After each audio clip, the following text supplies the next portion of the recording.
नमस्कार दोस्तों, मैं अंकुर उपाध्याय स्वागत करता हूं आप सभी का एक बार फिर से अपनी नई वीडियो में। दोस्तों, सबको जिस चीज़ का इंतज़ार था उसमें से एक चीज़ आ गई है, एक चीज़ रह गई है।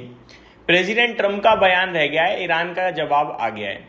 ईरान का जवाब पीस को लेकर, पीस तो नहीं कहूँगा मैं, सीज फायर कहूँगा, सीज फायर को लेकर आ गया है। और जवाब तो एक्चुअली में दोपहर में ही आ गया था, लेकिन क्योंकि बाजार ऊपर की तरफ जा रहा था तो लोगों ने सोचा अरे भैया छोड़ो, सीज फायर हो रहा है, अच्छी खबर है।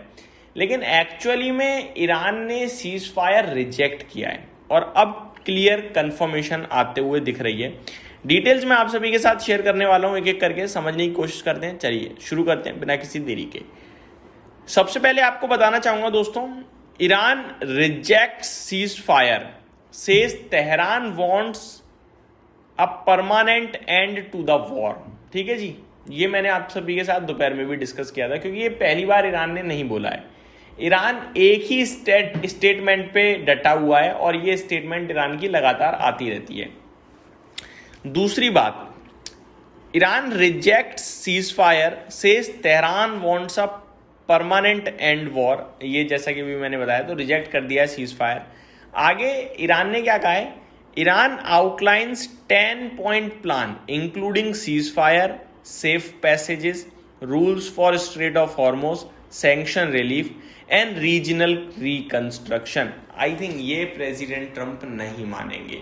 दोस्तों, मैं अब आप सभी के साथ सिंपल और सरल भाषा में ये 10 पॉइंट का जो इन्होंने वन वर्ड्स में स्टेटमेंट दिया है, इसको डिटेल में थोड़ा कोशिश करता हूँ शेयर करने की।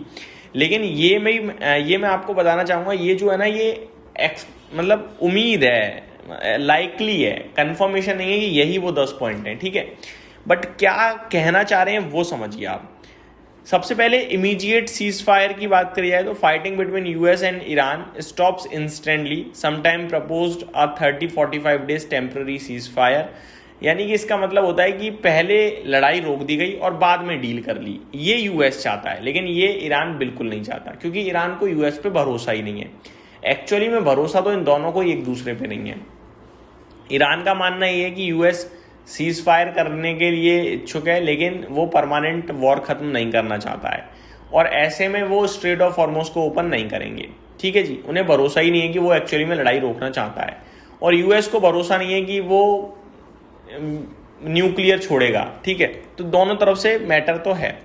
अब समझते हैं चीजें क्या है। Strait of Hormuz safe passage की बात करी जाए तो ये कह रहे हैं ships specially oil tankers must pass safely, no attacks, no blockage. और यहाँ पे ये कहीं ना कहीं कंफर्म हो रहा है कि ऐसा कर देगा। ईरान क्या चाहता है, आइदर कंट्रोल मॉनिटरिंग राइट्स, और यूएस क्या चाहता है, फुल ओपन इंटरनेशनल पैसेज। ये सबसे बड़ा विवाद है। ईरान कंट्रोल चाह रहा है और यूएस पूरी तरीके से ओपन चाहता है। अब दोनों तरीके में मिसमैच है पूरी तरीके से। अब सैंक्शंस की बात करी जाए तो US European economic sanctions on Iran reduced और रिमूव, फ्रोजन एसेट्स रिलीज्ड। यानी कि ईरान की इकोनॉमी रिवाइव होगी इससे बहुत हैवीली, और ऑयल एक्सपोर्ट रीस्टार्ट हो जाएगा। अब ये चीज यूएस मानेगा नहीं मानेगा कहने वाली बात है। हालांकि यूएस सैंक्शंस हटाने को रेडी है अगर ये करंट सिचुएशन में स्ट्रेट ऑफ हॉर्मोज ओपन हो जाए तो।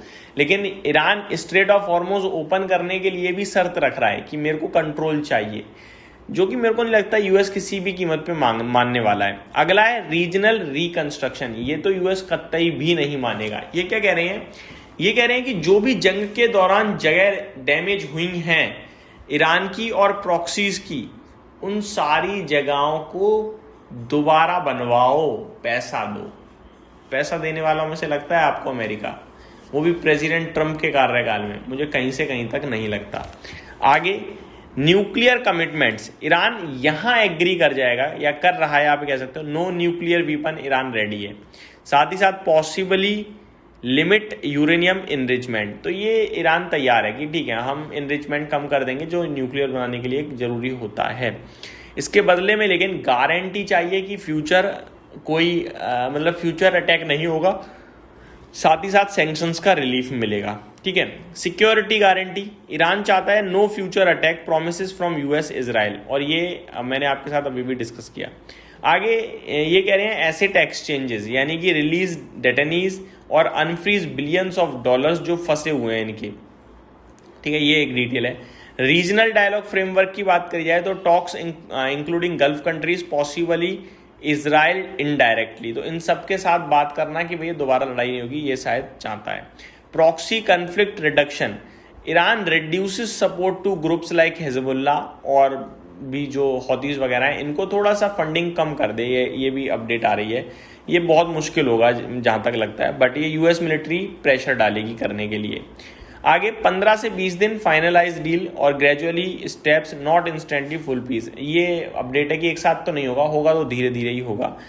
तो मामला देखा जाए तो कहीं ना कहीं डी एस्केलेशन की तरफ जा रहा है, एक दूसरे पक्ष एक दूसरे के साथ अपनी बातें शेयर कर रहे हैं, लेकिन कंफर्मेशन नहीं आ रही, एक पॉइंट पे नहीं मिल रही। बहुत डिफरेंट पॉइंट्स हैं दोनों के, एक अपनी तरफ की फुल फ्लैश बात करता है, एक अपनी तरफ की फुल फ्लैश बात करता है, दोनों एक ऐसे लेवल पे आ ही नहीं रहे हैं कि जहाँ पे दोनों एग्री कर जाएं।